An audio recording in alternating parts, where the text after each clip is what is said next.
gentlemen, good morning. Welcome you all to the Day 2 13th National MSME Convention. Wishing you a warm welcome. On that note, I'd like to begin asking a few questions in terms of what transformation sounds like. So what is transformation according to you? Can anybody in the audience raise hand and tell me what transformation is? Yes? Maybe somebody from the third row? Transformation according to you, ma'am? Yes? Changes. Very good. Aptly said. Is it only a change? Change for betterment, rightly articulated. It's very important for us to understand what helps us get better. On that note, today we have been progressing and we are doing better, especially in terms of digital transformation, especially in the last decade. So the people who were living by the roadside are replaced by Google Maps, books are replaced by Kindles, the landlines are replaced by the mobile phones, and maybe we also have we have in the recent past seen that there is an artificial intelligent teacher who's come to one of the Hyderabad classes. That is the era we are living in. And IMA in association with Kassia has rightly brought this topic to the audience, which is themed Digital Transformation through Analytics and Industrial IoT. So, to lead this plenary session 4, in chairperson, we have Mr. Rajagopal MG, Vice President Kassia. So, requesting you to please join us on the dais. We have Mr. Rakshit B, CEO T12 Technologies Bangalore. Please join us on the stage, sir. We have Mr. Nagaraj Hediyar. Welcome, sir, and please do join us on stage. And we have Mr. B.S. Srinivasan, Managing Partner, Wipro Electronics. Let's give it a huge round of applause to all the four. Handing it over to Mr. Rajagopal, the chairperson of the session.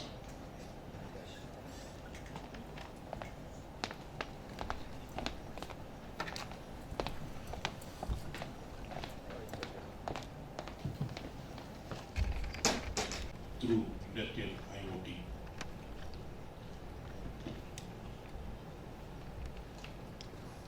I think some audience are coming, we'll let us wait for them before beginning.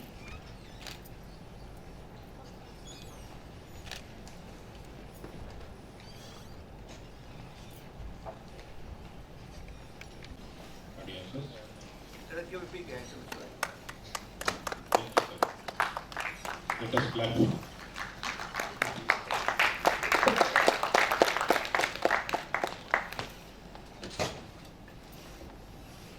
Digital transformation is a process that uses digital technologies to improve the business performance.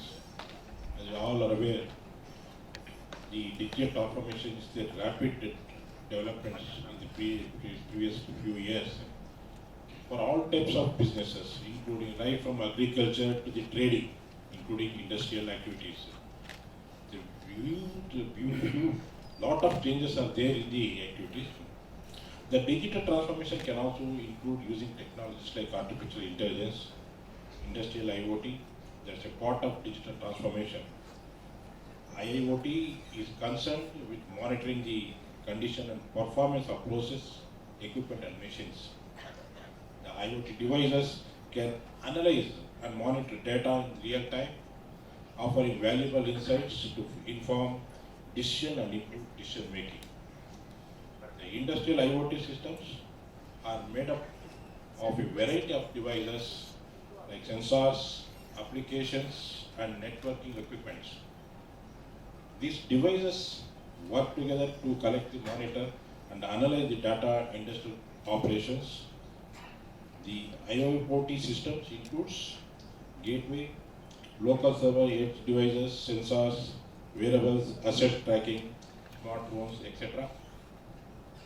The industries should come forward to adopt the artificial intelligence tools and IoT to be present in this competitive world.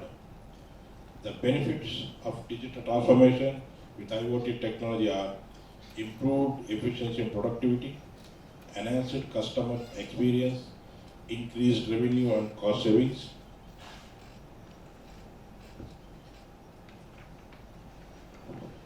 etc.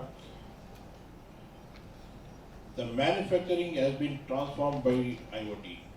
Indeed, the IoT sensors can monitor production lines, identify potential bottlenecks and optimize the process, and leading to the increased efficiency and reduced costs. Additionally, IoT-enabled devices can monitor equipment performance, leading to predictive maintenance and reduced downtime.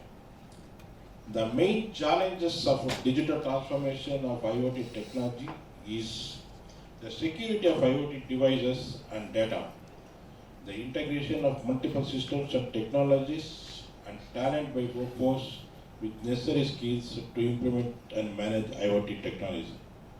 To conclude, I would like to say that the future of businesses, right from agriculture, industry, trading, everything, is exciting, and those who start digital transformation with IoT technology will be at forefront of this exciting and industrial new era. Here we have three experienced personalities with us to discuss about this digital transformation.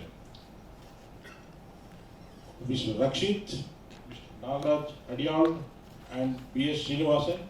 These are the experts in this domain, and they are with us to share their experience and the future of digital transformation.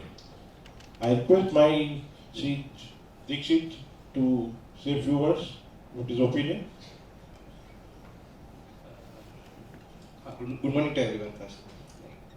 The thing is like IoT and IIoT has quite a lot of difference. People will think that IoT and IIoT is one and the same, and we indulge only with the sensors or with the data, so whatever it is there. It is not the thing. So I'm here to aggregate more with what exactly is IoT and what is IoT. So I have a presentation.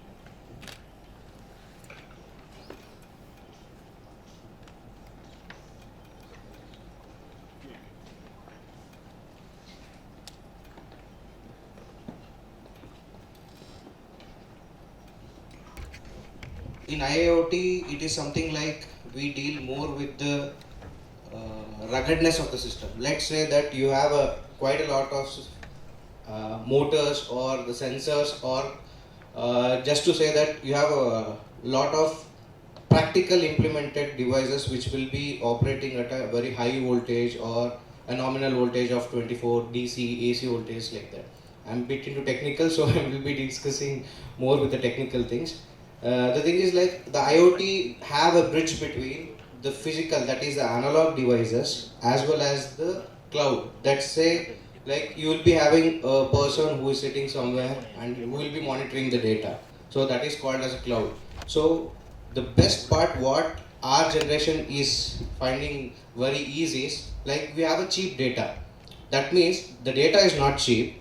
Exactly the cost of the data communication is becoming cheap nowadays. Pertaining to 2000, like for 1 GB data, you need to pay means like they want. But the thing is like how you want to take the data and how you want to quantify it. See, you will be having a more number of data. You will be having a chunk of data. In that, which data you want to acquire and which data you need to take it out, that is coming with an algorithm. So there is a huge employment for the guys who is into AI. So people are very much fantasized now with AI, artificial intelligence, or with the robotics like that. But you need to know what exactly is the bridge between the physical structure as well as the implementation part. So the problem is in the industries, what we are facing is like there is a gap between both. So I can show you that. Like, see, This is how we are IoT 4.0, we will call it as, that IIoT thing. Previously it was only with the steam engines or anything as such with 18th century. Later it comes with evaluation of the motors, AC motors and DC motors. Then we are coming up with the PLCs. The person who is into automation knows about these things. PLC and sensors, integration, everything. So this was very crude level. That means it was only on site. That means the land was only defined to a particular area or a particular machine. So that the machine doesn't have any quantification or you can't communicate with the machine. So imagine there is a person who is doing your task for you. You can't communicate with him or you can't guide him anything. So he will be doing the work whatever he wants. The system in third generation was like that with a control unit. So that is called as PLCs mainly. Later it comes to fourth generation. Right now we have quite a lot of IoT based PLCs, IoT based gateways, just like how. So you need to know more about these things. So it is very much easy nowadays because people doesn't need even to code. We are coming to an era where there is a no code kind of languages where you can just drop in the block kind of things and you can code. So it is not like the age old techniques like you need to do the entire coding from the scratch of 1000 to 1200 lines and you need to calibrate everything and you need to compile the things and you need to have a difficulties in that. So those kind of things is not there right now. It is just a pick and place. So in PLCs also we had this kind of coding patterns, that is ladder logic, which was very much simple, but right now we are getting more simpler things. So if at all there is no coding or a block coding kind of thing is there, your product development time taken for the development will be reduced. So previously you will be taking 3 years for product development. You can do within quite a few weeks or few months like that. So that is the essence what we got in our applications right now. So our era is becoming more on data. So we need to know how the data is communicated from the local devices to the cloud. That means you can't send every data directly to the cloud. You will be having some gateways for that. You have Amazon gateways or Google Drives, everything. So you can pitch the data whatever you want and you can communicate that to the cloud. So what the cloud will do, that we have a tendency like what it will do. The main thing what the cloud does is it will take the data and there is a cloud algorithms which will be generating the task for you pertaining to the data. So we are into that, like what exactly we do is, there is two kind of patterns in IoTs. One is OT and other one is IT. Here the IT means it is information technology what we are dealing with the cloud data, whatever it has already thrown to the cloud. And we have something called as OTs, that is operational technologies. The operational technologies means you have a robotics. The robotics has around like 100 sensors. That is the on-field sensors which is there. So to connect this on-field sensors to the cloud, you have a gateway. So if you merge these two and if you connect it in a proper way, you will get IT and OT. So that combined together, you will get the IIoT, Industrial Internet of Things. The main problem in this thing is like you should not have any latency to the data communication. That means you should have a real-time data. If at all I click a button over here, it should not turn on the motor after half an hour to 1 hour. So that's why we are getting a new technologies called as 5G. Previously it was 4G. So the data communication speed has been increased. So what is the advantage what we get with the data increase in speed means, the main thing is like the data transfer rates and other things is foolproof. And we get a real-time data. We doesn't have any latencies. So that is the advantage. So the main thing what we want to know about IIoT is, you have an operational technology which is running inside your factories, and that we need to combine together to the cloud and get the access wherever we want in the world. So you can have a we can have a factory at Pina, and if at all you are having a conference or anything as such in the Delhi, you can monitor the entire thing at your phone. The entire factory's outcome, whatever the data, whatever you are getting on the raw materials, everything. So this can be tied up with ERP solutions and other things also, so that the main thing is how to send the data to the cloud and how to get it back. So that is the key solutions what we have. In another 25 years, I think this industries will be growing more because we have everything which will be connecting to the internet. Coming to your small light switches to the bigger industrial plants, even the steel plants and other things we have. As an example, I can tell you that Singapore has a company which is into the semiconductor manufacturing. There, the entire line of automation is completely based on IoT products. It is with the universal robots, pick and place machines, completely with the robotics, with a minimal of around 10% of human resource. So that's how the IoT can have a change in the production units. So, like how I said, it is with information technology, the coherent with the operational technology, you will be getting the IoT. And I have spoken about this like code and no code or low code. So if at all I wanted to code a microcontroller or a PLC, I think at least I was in requirement of around 15 to 20 days when it was in 2000 or 1980s. But nowadays what we have a strategy or an algorithm where the code itself will be generated. We need to just block the codes together and we need to analyze whether the output is firm or not. That is called as no coding. So in this no coding, we have quite a lot of applications just like Node-RED or your Chat GPT is also with the no code kind of platform, because where you will just tell something and it will generate a code for you.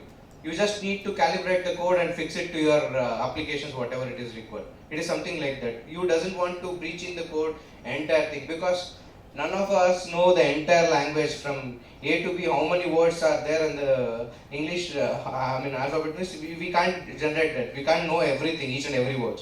So here also it is the same thing. So we can have a no code algorithms where you doesn't want to go, because future will be this no code algorithms, where the algorithms will be auto generated in the cloud. You can get your code ready and you can implement that with your PLC or automated devices. So the production will become very much easy, and the hardware also you will be getting an open source nowadays. So you doesn't need to code or you doesn't need to get the data entire thing like from the scratch. You doesn't need to develop everything. So we have something called as open source hardwares, where you can have this Raspberry Pi or Arduino or any other Pis. Like you will get so many open source hardwares. So where you can implement whatever there in the industrial market, you can directly get the entire source for the PCB as well as the product also. So it is something like that. Like you will be getting a very ease of production development. And the main benefits about the industrial 4.0 or IoT based is like whatever the data what you get digitally in the cloud with some subscription model, you will be having a cloud algorithm generation also. So even that is open source with some APIs. I think you are aware of that APIs. The APIs will, what it will do, it will just communicate your cloud with the algorithm generation codes. So this will do the algorithms for you and it will generate a data which is statements which is whether true or false or something like digitally.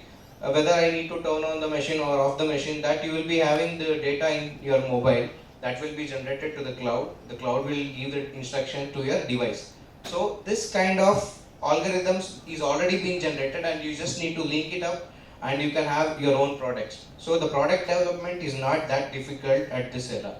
So that's what I meant from this.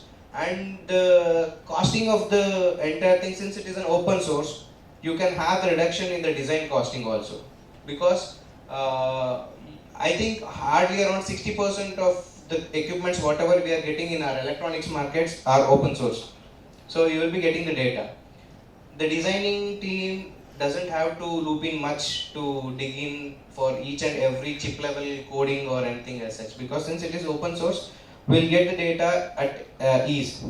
And inventories, whatever you want to connect, you will be having an IDEs where it will directly link it to a e-commerce website, just like DigiKey or Mouser. You will be getting the BOM entire thing connected to them and you will be getting the quotations also. So it is just like a button click.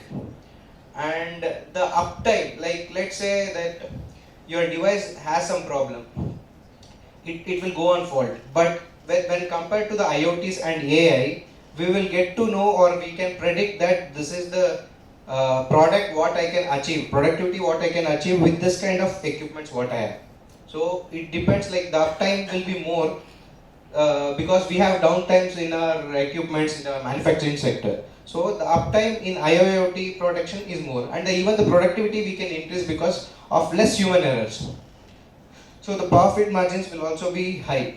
Okay. See, this is just a brief of the IoT 4.0 or IIoT digitalization of IIoTs. The main thing will come only when we want to implement this. So the implementation part, right? We have quite a lot of machines which is age old. We have VFDs or PLCs.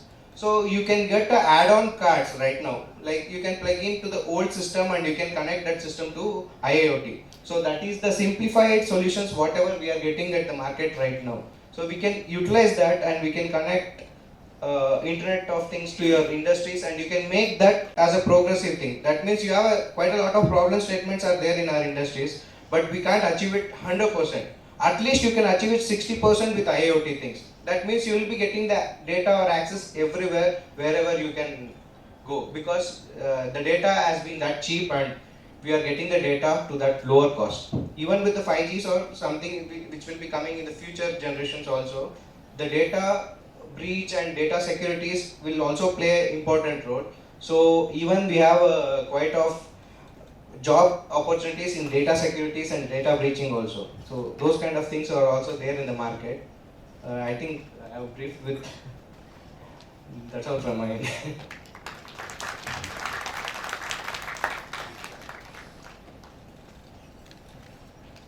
Thank you, Rakit. Any questions from the audience to Mr. Oh, I stand between you and a cup of coffee in next 45 minutes or so. My presentation will be about for close to 18 minutes, and then I'll split it into 3 parts. One is about myself, what I have been doing in the last 40 years, and the next 5 or 6 minutes on the upcoming technology, and the last 6 to 8 minutes on the work that we have done on implementation of IoT and embedded systems in a sector which has been most neglected in the country. And I thank IMA and Kassia for giving me this opportunity to talk to you. And it's my proud privilege to talk in this auditorium, which we have designed way back in 2009 under the various presidents of the Kassia. It was a 2-year effort, and it's a very prestigious occasion for me to speak at the very auditorium that we have spent more than a year to develop into a world-class stage. Thank you, President, for giving me this opportunity.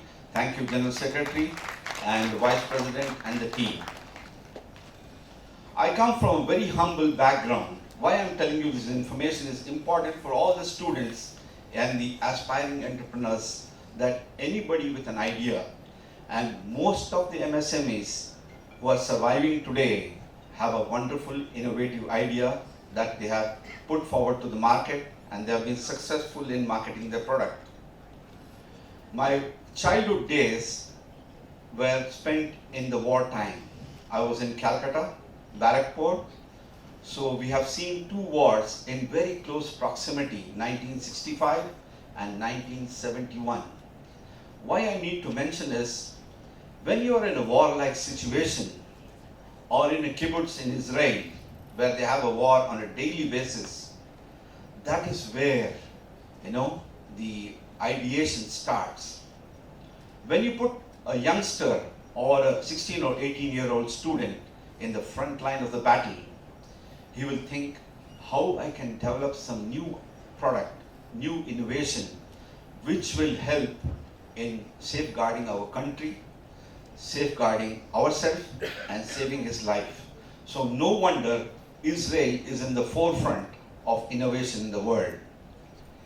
And after Israel, Tel Aviv, Bangalore is leading the innovation.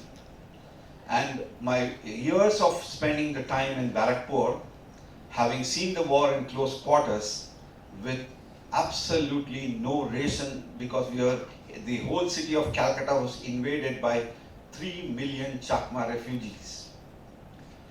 And if you have heard about PL 480, we were living on rations of waste grains coming from United States by ship to the shore in Calcutta, and then we were living on 1 eel a day. We were 4 of us, 3 brothers and 1 sister. So we have seen the war, and we have also seen what damages it can cause to family and society across the globe.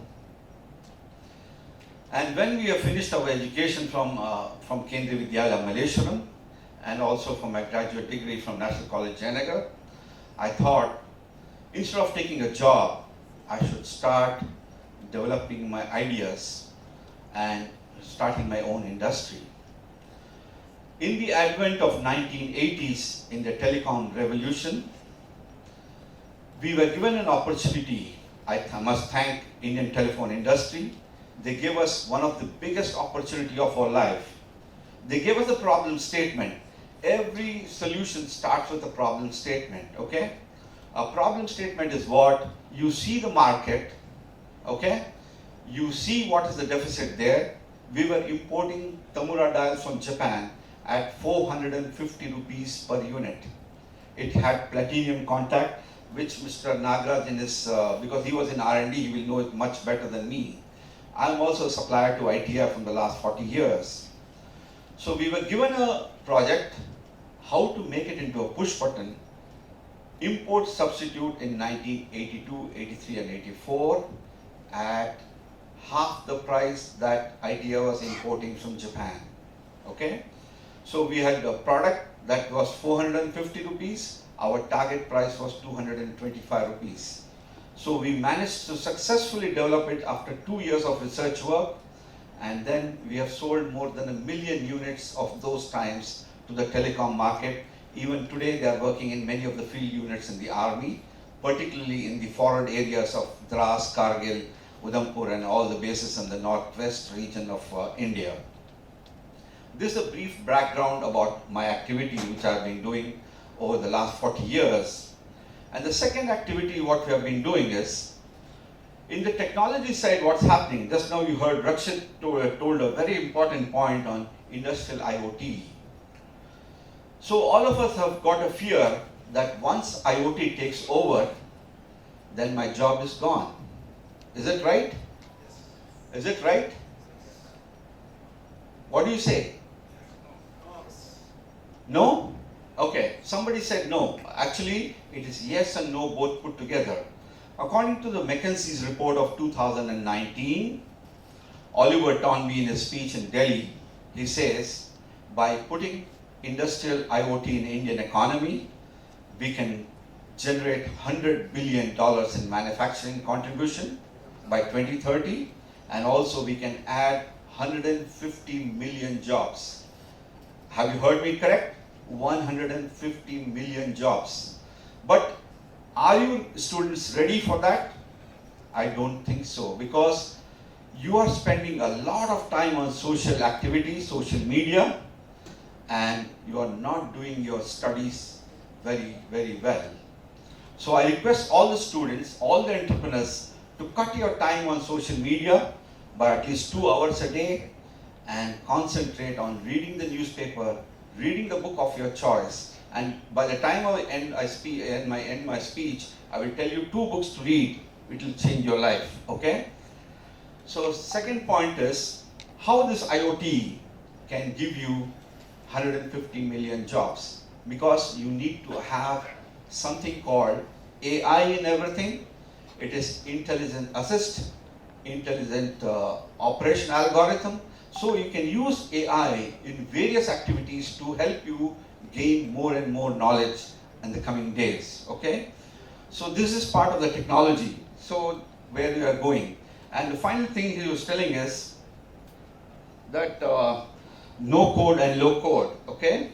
Higher OEE and other efficiency parameter. When you have convergence, 15 technology today is hitting you hard, okay? 15 technologies, the convergence of technologies is going to generate new business opportunity. You don't have to invent anything. Think about putting together technology, okay? Like how you use your data speed, how you use your IoT, how you use AI with simple open source methodology. As some of the AI companies are here, they can use this technology which is available on open source to make new products and new sources or new processes itself, okay? It is your thinking which is paramount for you to take it forward. And as an Vice President of Lagudyo, Bharati and a special invitee of Kassia, it was my effort to help the MSME adopt technology quickly into various works that they do. In the next 5 to 7 minutes, I will show you what all we have done for the creative and cultural sector industries, which have not only won the awards in the national level, and this is the way forward for all the down south, the global south industry in the coming days. So this is the Kinal fruit ball, which has been made for over about 200 years. Okay? In the year 2020, the artisans and craftsmen have been totally out of business because there was no market. Okay? And then this is not only in Kinal, it is also in Chanpatna, it is also in UP, it's also in Bihar and various other states. Okay? So we thought what we should do, understand the problem first. Okay? First 6 months of our project was trying to ascertain what are the strengths and the weakness of this particular cluster. So we did a number of studies on 17th of March 2021 at Kinal with the MSME Center of Excellence, Sri Jamkhandi project scientist, and IWST, Indian Wood Science and Technology officials to teach them how to, make the wood better for their processings that they do or preservation of wood. And this was done. The innovation is right on the spot, okay, and by the artisans themselves. What we have done, the domain expertise of MSME has implemented their ideas to make it into a wonderful product. So these are the these are the strengths, okay? 2 centuries old technology or the skills that they have, and they have minimum technology needs because they use simple hand tools. I think I'll use a mic. Hello, can you hear me? Yes. They use simple minimum equipment like lathe and hand tools, and mind you, they have geographical tag. That means we are not supposed to touch the geographical tag, that is either the painting technology that they have or the raw material that they are using. We cannot touch any of those products category, okay? They make environmentally friendly, safe and operations, and the challenges was they're not able to get good quality wood, and they're very small and micro unorganized sector, and competition from plastic toys. I should not mention the word. 90% of the raw material that they're using was waste, okay? So what we did, we took their ideation from there and took it to our design ideation to the school students and also the youngsters in our group to give them the thing that we need to do. So we involved the students and we involved how to go about around the GI tag of the particular product and collaborate with MSME with the domain expertise and MSME Center of Excellence IASC. This was a 2-year project, okay? Then we took up 3 things to start the project. At present we have finished 6. Talking birds, then talking fruits, birds with sound and spinning top, and 2 of the projects you will be seeing the demonstration live on the video. So the technology was developed into a simple how to make it dismantleable because we are thinking about worldwide export. And mind you, we are just contributing 1% of the global market on handicraft and cultural exports from India. Our target is to raise it to up to 10% by 2030 and by about 2047 to about 50% of the economy. Okay, so this is the product design, how we have done. 6 number of iteration to make a bird, because we are using simple tools. Then you have to jig bore the items to put the electronic PCB, the various kinds of sensors that is going into the component. Okay, all this has been taught physically to the artisans to do it with a go and yes and no. That is simple tools of poke-yoke, Japanese concept.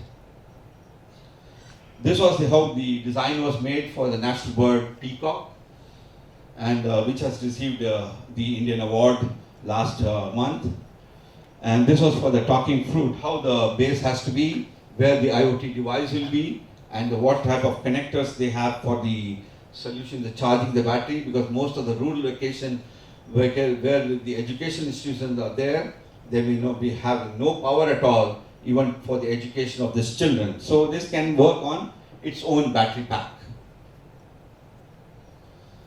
And this was the final design that we chose with integrated sensor and IoT. And all this because the children were very keen to learn from the interactive device. What he told was about you can take operational efficiency from your machines and other things, but then we have to have it interactive for the students so that they can experience firsthand how this toy works, what I can do with the toy to the next level, how I can use the internet for learning more skills. Start.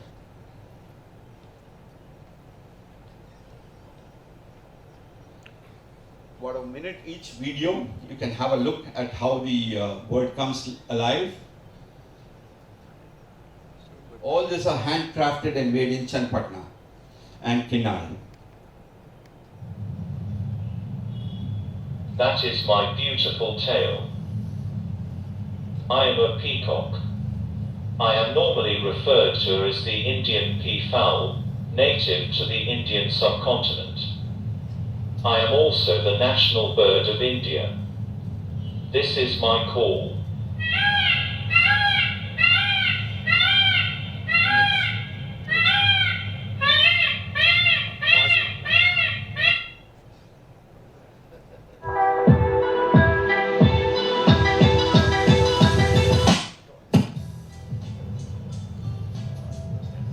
Mango is an edible fruit produced by the tree Magnifera indica. It is grown. This fruit is commonly known as a custard apple.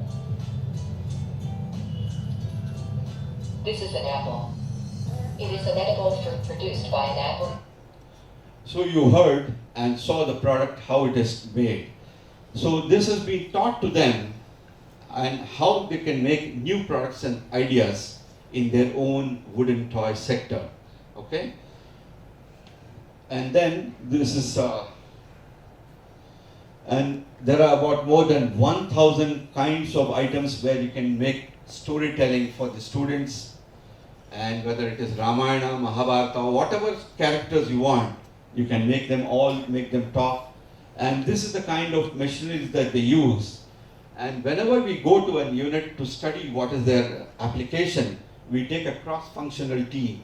This is important for all of you as MSMEs, that when you take a cross-functional team, you get more ideation. And one thing which I need to tell you, all students and MSMEs alike, generate thousands of ideas. No idea is inferior, no idea is bad, okay? Out of the 1,000 ideas, maybe 3 or 4 will work, okay? So ideation is very important. Don't curb any ideas at all, okay? And then we acknowledge the support of Laghu Udyog Bharati, project consultant Ramesh, then Indian Food Science and Technology, Karnataka Forest Department for giving the wood, and also Indian Institute of Science for the technology development, and MSME Government of India for funding these projects, okay? And this is the start. And last year, I've taken 12 MTech students to make about 36 projects in Chanpatna alone. So the ideation is in progress, and then we hope to see at least 100 more ideas coming up in future. And other than that, This particular project was sent to Bilbao in Spain, where I was invited. And on the Global South, we told them how skill and technology can be given even to the cultural industry who are only artisans and craftsmen. Okay? And now Bilbao and Karnataka government and also University of Science in the next verge of having a dialogue on how to help the Global South innovate and make the new products and process for the world market. And this was again from Bilbao. And I thank IMA for recognizing this product and having awarded for the 2023 on the innovation sector. And I also thank Dr. J.S. Juneja for selecting me for this award. Thank you very much, sir.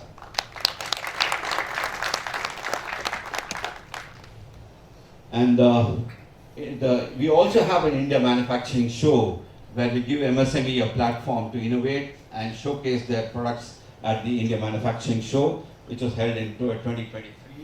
And Sri Rajnath Singh, this was focused on defense and aerospace manufacturing. And along with the handicraft cluster, I also help EV marketing, the EV solutions for the young entrepreneurs. About half a dozen of people are working with me on ideation. This particular company has won 4 national awards in manufacturing excellence and also a new technology in battery. Battery is one of the critical part of EV, which gives a lot of complaints, a lot of problems by heating, thermal dissipation. And that was completely avoided by this new technology. And this is for the gig workers, Andre, very fast movement and very high traffic movement for gig workers for Zomato, Swiggy, and they are in the process of generating close to about 50 crores for their new product development. And also they're making into a IKEA concept of scooter in a box. Andre, you can sell the scooter in a box, and with about 10 screws you can assemble anywhere in the country to generate employment for subsidiary market in the for this particular product. And then one more design iteration. This is, I want to tell all the students, see, you have seen all the vegetable market, how they are selling their product. As a social responsibility from industry point of view, why don't you think innovating some of the things for them to make their lives easier, isn't it? Okay? We have done all the jugaad. Left side is one jugaad, right side is one more jugaad. Okay? That is not a world-class product. Okay? How do we have to make a world-class product? You can see this Udanshu Singh, how he has done it, and he has won 10 lakh rupees for his design concept. So this ideation is not just keep it with you. You must see that it is given to the market to make a valuable product, okay? And we are working with him to electronic, that's EV, the particular thing, so that it becomes easy for mobility of the artisans, I mean particularly the vegetable vendors, okay? And I thank you for giving me this opportunity, and any comments, any suggestions, any other inputs, I would like to take it up at the end of the session after Mr. Nagaraj takes it. Thank you, Mr. Srinivasan sir. Now I request Mr. Nagaraj Adiel sir.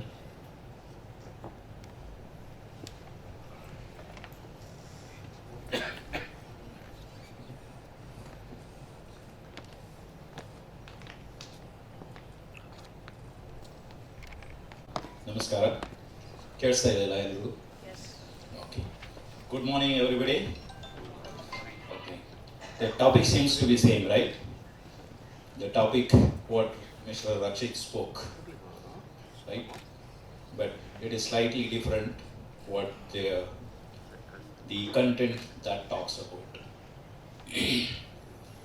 So actually the topic whatever I am talking about, this is applied to both industry as well as academics, which you can take up. And if you really want to be in business, what exactly that we need to do with digital transformation? That is what exactly that I will be talking about. So we are already in a mesh of digital world where the day the person who has invented the binary system, from that day onwards we are in a mesh, right? And that mesh is nothing but the virtual reality. That virtual reality is defined by a group of zeros and ones, right? But we don't know where exactly the start and the end. Then how do we make that? That's why I'm just spending some 2 minutes. What exactly is this before we really touch upon digital transformation? Why we need this digital transformation? Really, does it really require for us? So we need to answer these questions before we just enter into that bandwagon, right? So digital paradigm, you know already, it's a virtual reality. You can see there in the graph, it simply has zeros and ones in a group. We don't know when 0 is coming, when 1 is coming, what exactly it means. We don't understand, right? So, but exactly, without understanding, how did you are already into that and how are you using it, right? So, the information, what we say that virtual reality and the figures or anything that the device that we see physically, how exactly it works, all that information is in the form of binary, right? But if you look at the kind of things which Mr. Srinivasan spoke, electric vehicles and other things, they are the future, right? Now, if you want those things have to work and finally it should become a reality for you, there is one more reality which is going to come, an autonomous vehicle next. You are not driving. So you need to instruct, it will take you wherever you want. But what is the involvement, how it is made possible to be like that is the one which is answered by digital transformation. So all those type of systems what you were imagining, that is the reality, the virtual reality. Then how they have to talk to each other. That means they have wide varieties of devices and systems. How do they talk to each other and how they make the things to happen? So that means you have a diverse set of information. That is nothing but the big data, what we call. Then, what is that means? Why we need that data? If you take an example of IS server cases where Chandrayaan and other things are happening, there are reams of data is coming and we don't know what exactly we need to do about it. How do we analyze it? Does it mean something to us or not? So what is that? If you want to make a sense out of that particular digital information, that is only possible with the help of analytics. So that means analytics is a new lens of which gives the clarity about that particular data what you have received, what is to be done with it, what exactly it means, and what is to be done with it, how to do it, how to realize it, and use it for the benefit of human. Finally, it is only a question of human benefit, nothing else, right? So that is what exactly we are talking about, and what is that is needed. Is that is required right now? Answer is yes. So you know what is that data and analytics means. So we are trying to understand how exactly that if already the digital system is existing, why are we talking about digital transformation now? We are already there. Did we really use it to the potential that it offers to you? That is the question. So which the digital transformation answer to you, right? Then already we have in industries, right? Those industries are already giving you so many devices, systems, everything possible. But still, why you want to go to digital transformation? So digital transformation, what it does? It's whatever you see here, it is some kind of a textbook definition. It says integration of digital technologies, then to have a proper customer experiences. We would have heard, rather we have been hearing that the customer is always God. So that means you need to satisfy the customer if you want to be in business. But how fast I need to do, what kind of a thing I have to do, when to do, how to do it, how fast I should be realizing an idea into a product and get into a market is the question that will be answered by digital transformation, right? So then if the existing industries and the learners, the future engineers, what they have to do, they should know, go into the fundamentals of all this. So whatever Mr. Rakshit spoke is all on the application layers, right? And also Mr. Srinivasan touched upon various diversified products in various sectors. Everywhere, yes, we need a digital transformation.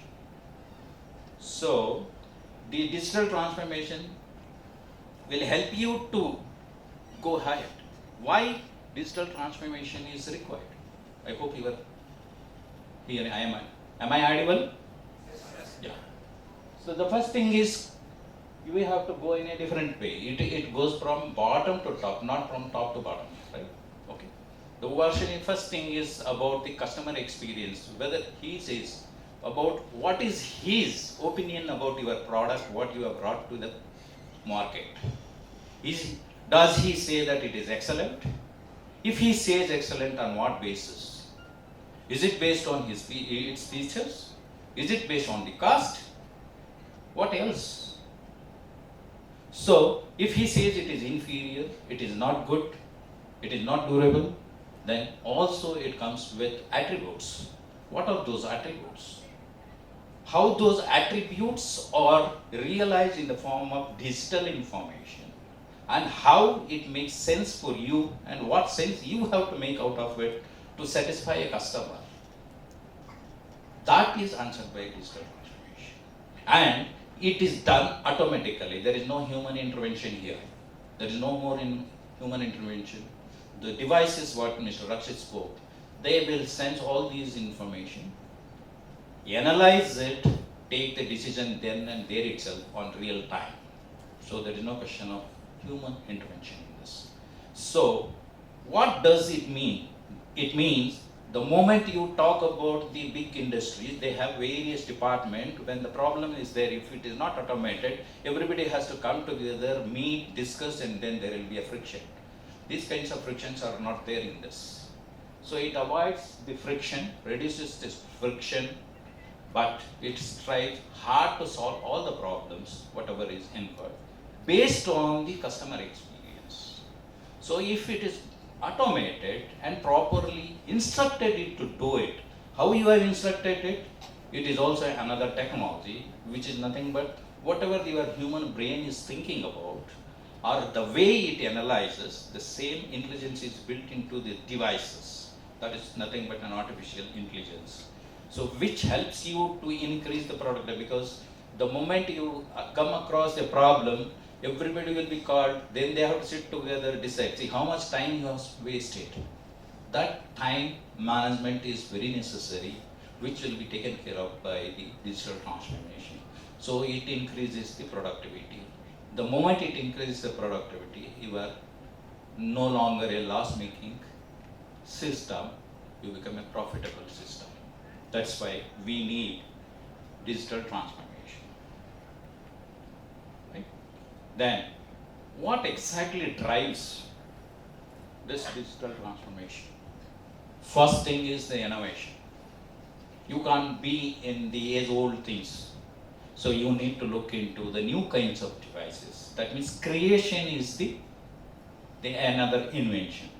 So you need to look into the new kinds of solutions, new kinds of technologies, how it will help you to make new systems and drive towards the profitability without any kind of problems to the human being. That means life-threatening things should not be there. It should be helpful to the society.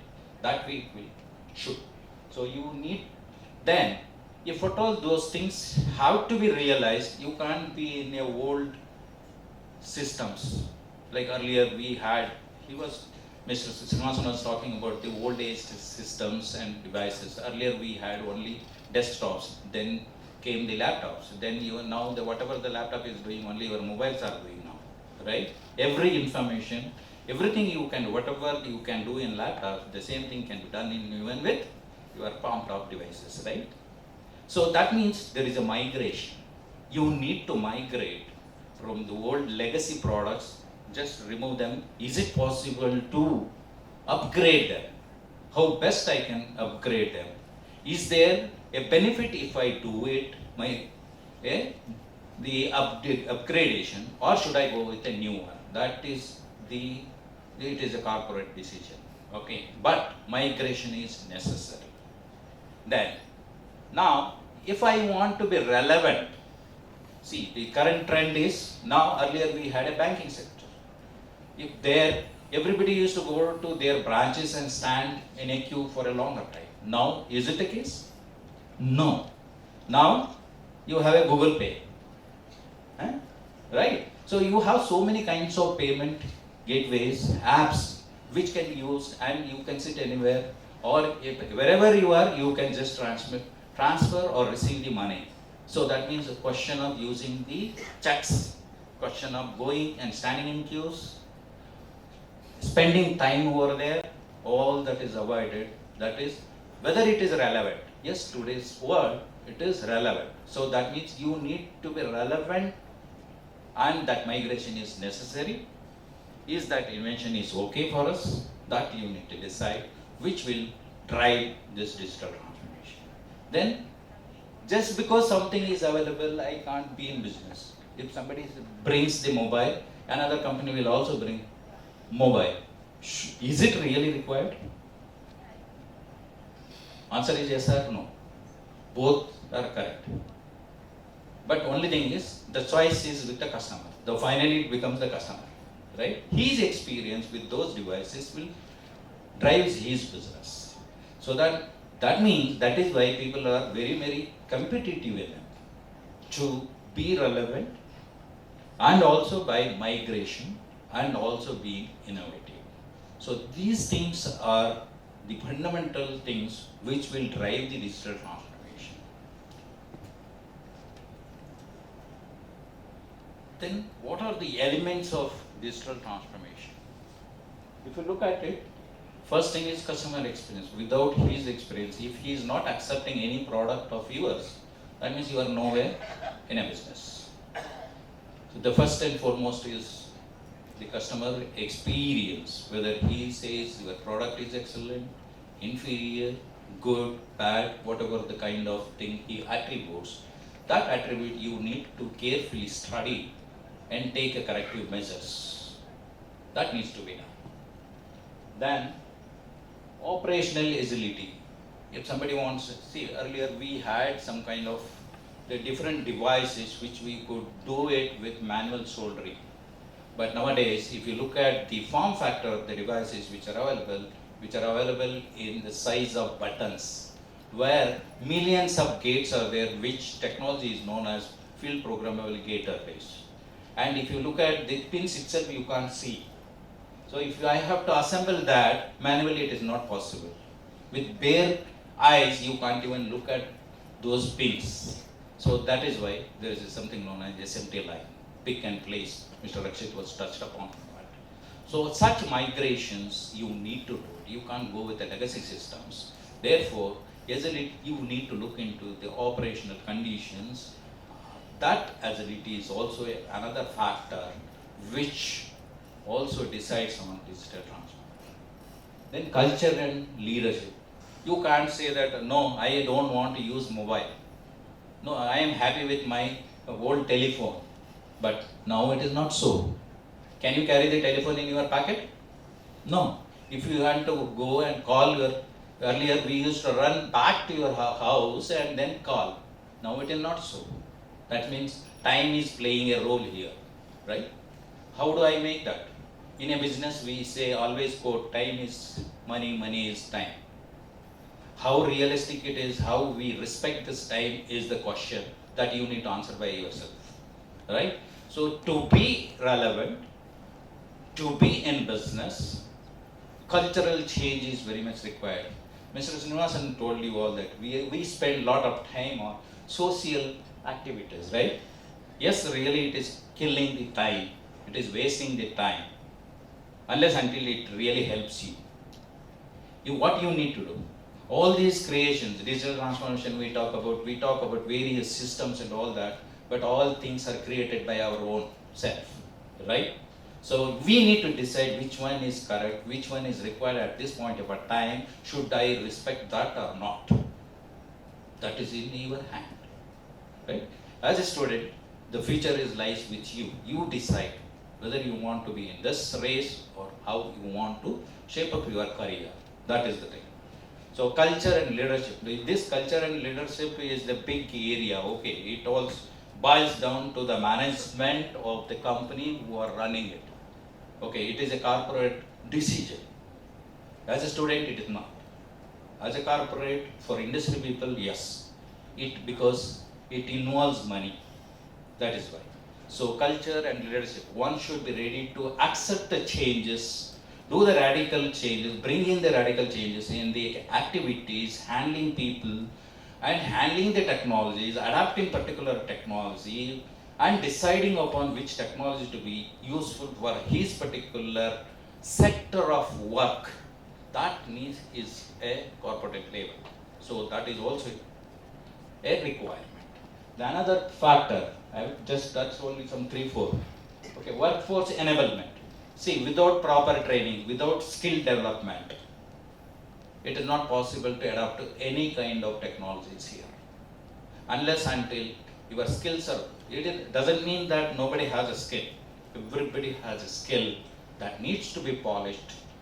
And what kind of a skill that is required, it is decided by your own company, where you are in, which type of workplace you are in. That means. Then integration of digital technology is very much important.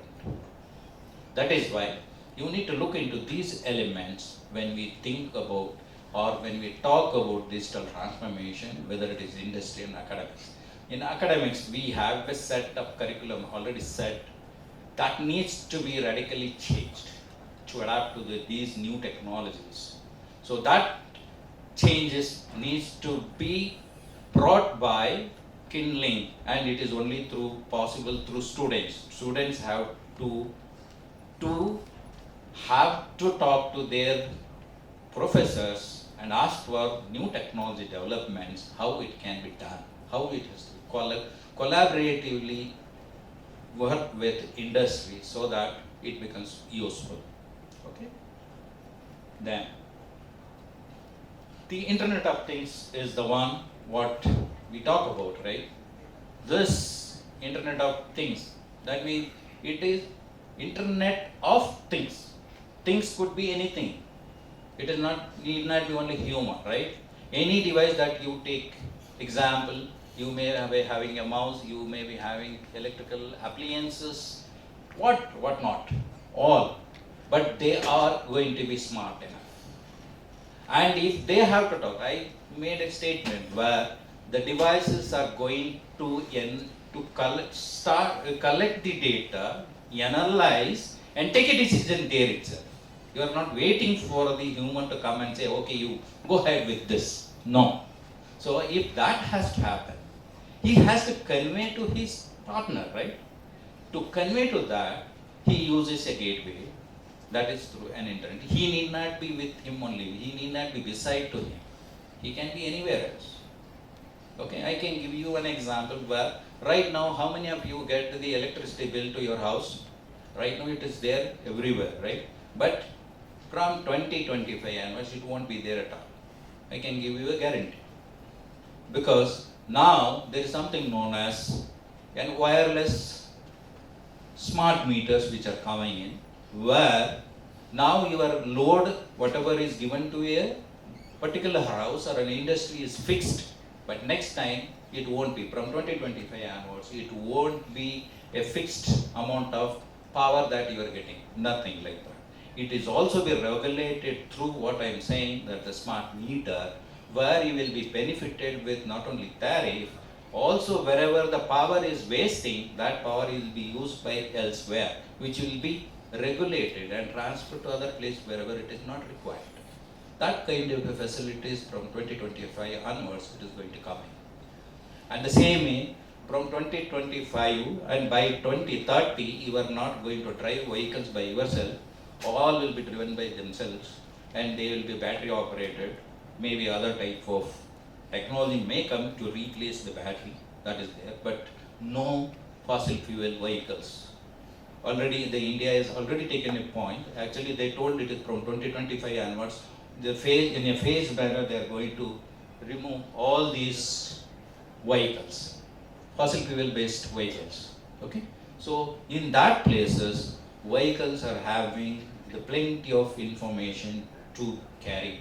That is done by Internet of Things and Industrial Internet of Things.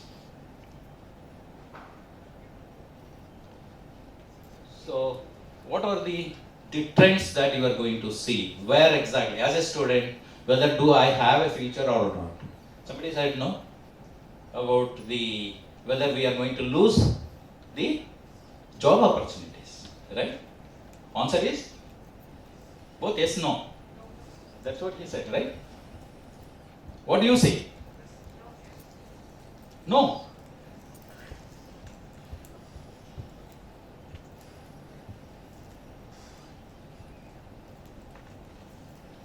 Yeah. So we can look into reduce operational expenditure, connected user experience, and privacy and trust. Privacy and trust is very much, it is a cyber security. So effective intercommunication, and also you have to see information and communication technologies integrated into each and every device now. That is the condition. Right? Then data analytics techniques, or you can see descriptive type. In the descriptive, it will talk about what happened. Diagnostic, why did it happen? Then in predictive, what will happen. Prescriptive, what would be the best to happen. That is what the digital transformation will answer. Then strategy has to be at corporate level, business level, functional and operational. You can look at those things there. Then this is a digital transformation where data alignment is very much necessary, because everything is next data driven. It's not only not a human driven thing, it is be data driven, because data takes care and what the data means, how it has to be, what action to be taken, because devices themselves are deciding. So it is going to be data. So speed and scale, at what speed it has to be done.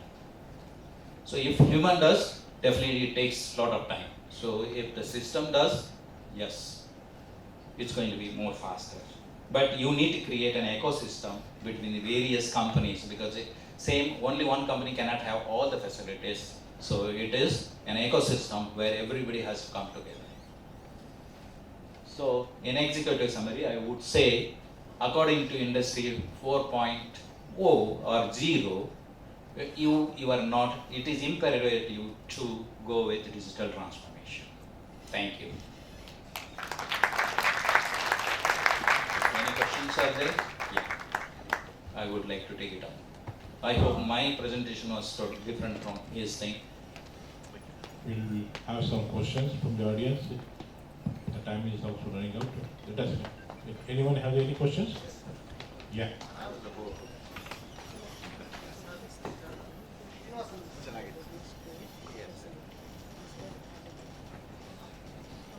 Very good morning, sir. Good morning. Sir, you spoke about a lot of things related to Chenpatna Toy Factory, all those stuffs. So recently, I think couple of years, the next generation.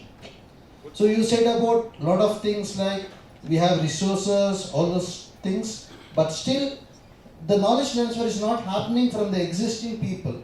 They are all old now. So I don't know. When I spoke to them, they are telling like, ನಮ್ಮ ಮಕ್ಕಳು ಬೆಳಿಬೇಕು corporate job. I understood your point. Yes. Could you repeat your name, please? Sudarshan, my name is Sudarshan. Yeah, Sudarshan, very well taken. Okay. During our last 2 years of interaction with the program, about 30 to about 70 members attend the program. The same issue comes up. Okay. we have written to the Ministry of Skill Development, both at the state and the central level. So EPCH and many other people have done number of training programs for the young artisan. ಇವಾಗ ಏನಾಗಿದೆ, the next generation, why they are not taking it up? Because they don't see the value proposition in the business. ಗೊತ್ತಾಯ್ತಲ್ವಾ? Yes. So the old generation is continuing because that's their livelihood. The new generation have got new opportunities to go in the market. But what we are trying to tell them is, this is also a way of business. ಏನು ಮಾಡಿದ್ದೀವಿ? We organized 2 melas, one in Hubballi Dharwad, one in Belagavi, wherein all these artisans sold more than a few crores worth of material. Now the younger generation has seen the value that their products will sell at a profitable price, not at a loss. Okay? Now slowly it's changing. That's why I told you the revive, accelerate and exponential growth in my talk. Very good point. Thank you. Sir, I have a last question. Yeah, you have to be very quick. Yes, sir. Chance to buy. Yeah, Physically that buy. point we have already taken up with the National Highway Authority, and the deviation on the old road is also 3 kilometers for the next craft park Hogodo. We have requested them to bring a facility very close to the highway. It will take a year or so. Okay? Thank you so much, sir. Thank you. Anybody else, sir? City College, sir. My question for please, louder, sir. My question for Rakshit, sir. As you mentioned that presentation, sir, the technology is moving to a place where we need to learn coding, sir. We not do. When how it relate to management students, sir? It's not, I just did mention about not to learn about the coding. See, coding is required, but there is something algorithms which is already being generated. You doesn't want to rework and waste the time for the same thing again and again. So it is something like there is a set of code already been developed. You just can take that and you can implement the new things upon that. So it is something like you have a garland already, you can varnish and make a beautiful out of it. Now it's up to you.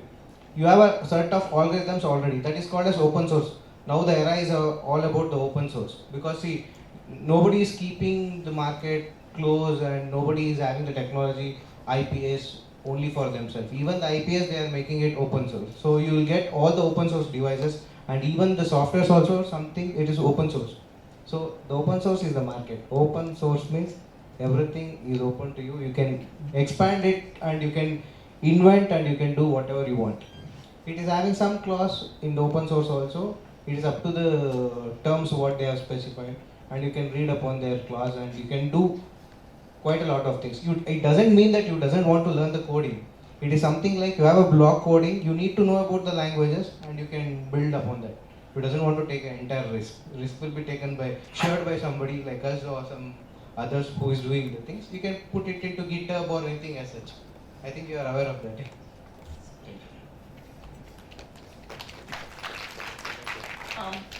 We can. Okay. Last question, This please. can be the last Yeah, question. last question. Hello sir, this is Venu and data sharing, cloud computing, and how is that relevant to IPR and cyber security? Nagaraj, a point. Shri Rakshit sir. One more question is there from another person? Anybody else? Last question. About The cyber question is for both Rakshit sir and others. No, it's fine. See, say for example, you have your bank account and you use an app to transfer money, like Google Pay, right? You have other gateways, right, to use it. If your password is known to somebody, then what happens? How do I secure my account?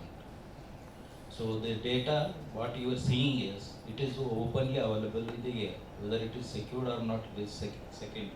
First thing is data is out in the air, right? That means it is freely available to the hacker. Only thing is how much time or effort is required by him to know about it is the only question. So you need to be very careful about using your personalized information.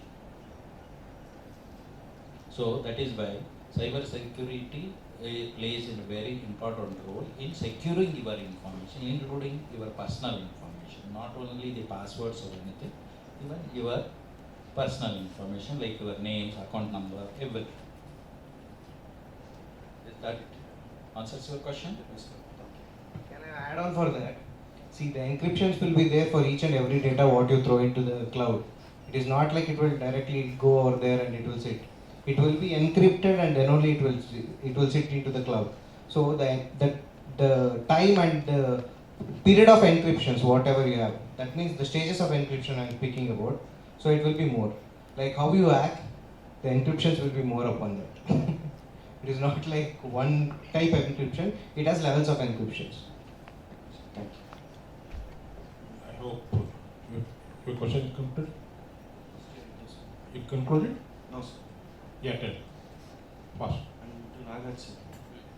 Thank you for engaging the session and a topic being discussed or debated whether the technology replaces human. Suggest your inputs on we should focus on developing a life part of a brain focusing on emotions like the life skills, creative sides than the problem solving right hand side. I answer. Have you seen the film of Rajnikant? Robo. Robo. It has everything, right? That would have answered your question. Thank you, sir. Thank you, dignitaries on the dais. And With that, I thank my co-panelists for their giving their expert opinions and also all the audiences. Thank you. Digital transformation is every day happening, and we have to update ourselves and keep the pace with it. Thank you all. thank you, sir. Because we have covered at least about 15-16 subtopics. I think they deserve a huge round of applause. From bringing out the difference between IoT to IoT to talking about the benefits and project to push button, discussing about the job trends, and most importantly, giving us a clarity in terms of virtual reality. And these are from the industry experts themselves who've been there, done that. I think fortunate are we who are living in this era to have direct interaction with that of the industrial experts, unlike in those days where knowledge was just restricted to textbooks, theoretically. So on that note, IMA and Kassia and Bangalore Management Association have been doing a phenomenal job by bringing these eminent personalities to us.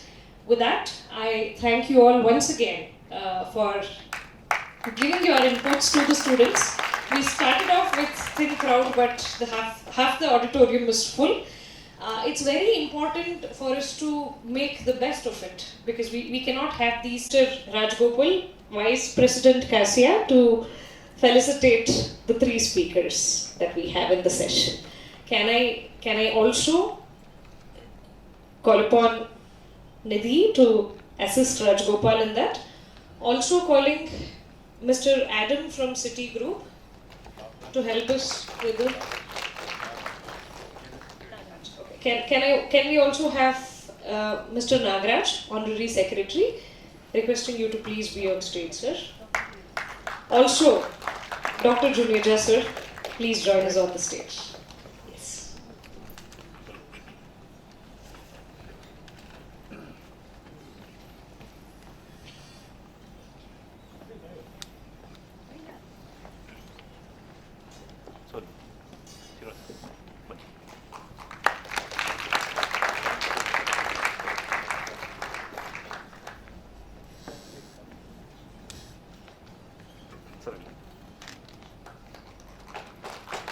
Requesting Mr. Adam from Citigroup to felicitate Mr. Rakshit.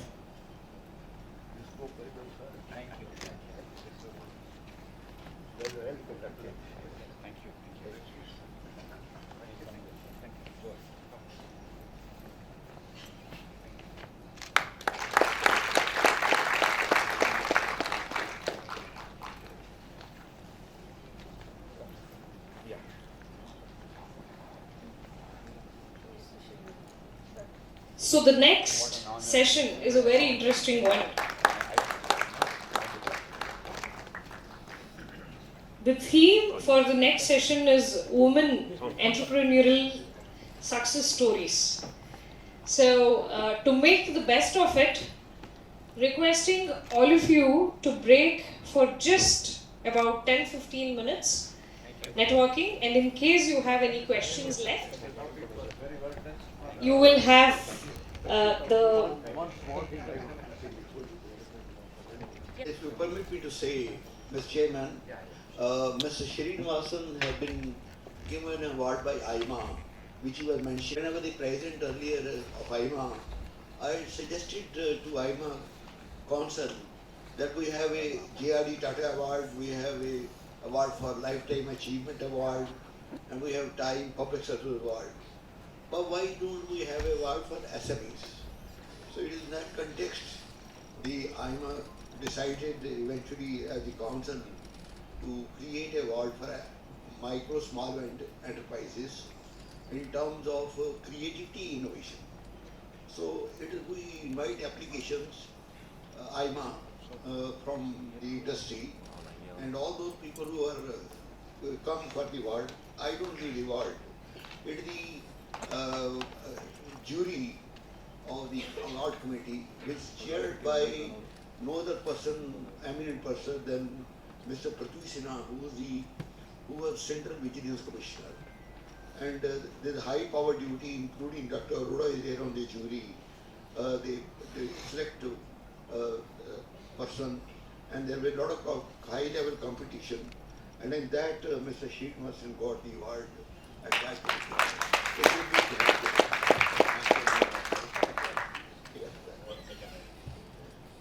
To add to Mr. Juneja's words, the small scale industries is one neglected sector from all the governments. You can just see from central governments or state government, whether it's a Padma Awards or state government's awards, anywhere the small scale sector is not being considered. We have taken up these issues with the central government and both the state governments also to consider our services to the society. So small scale industry is the highest employment provider after the agriculture sector, and it has given a large contribution to our economy, and it is for all the sectors it is being a contribution to the development of our country. But somehow we have been left over. Nobody last 75 years of the independence, none of the small scale industrialists have been provided with these awards. I request Mr. Juneja sir to take up this issue with the government whenever it's possible.